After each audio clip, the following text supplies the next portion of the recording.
در برو به بابای برفی مکن خواهش ما تصور کنید که در اینجا بابای برفی نشستگه حالا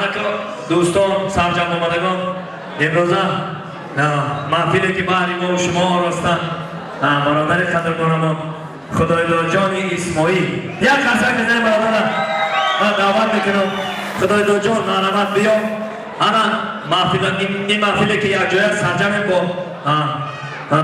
تشریفی همه برادر ما سرجم شیعه ما یک قصه که بلند نظر برای خدای جان نعمت خدای جان اسماعیل جان هستن ترانه های عاشقی برای شما میسرایم یک جای خوشی و خورسندی میکنیم من مبارک باشم برادر زنده باشی برادر اولا همه شما رو به سال نو تبریک گفتن و قدم های یک شما رو به این درگاه این تولاری نو قدر اگر کلان هم باشد خوش اومدید میگم زنده باشید سال نو برای همه شما مبارک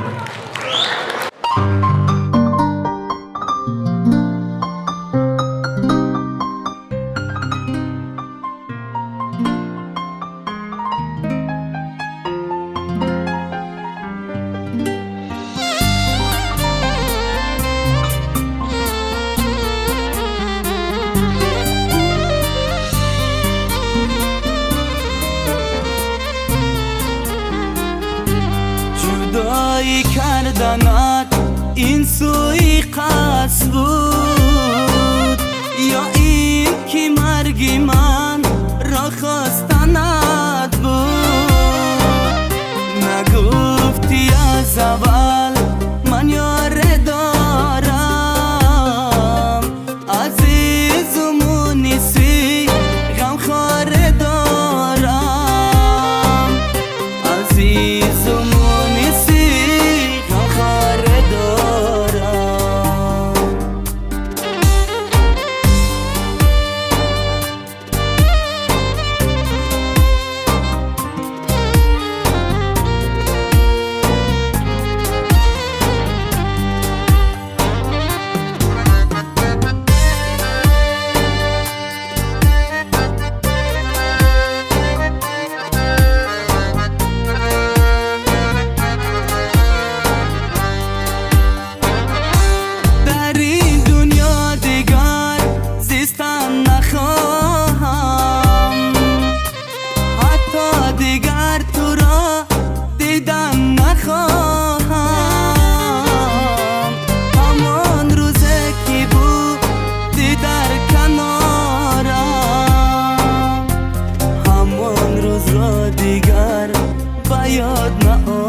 رفتی از برم پروا نکردی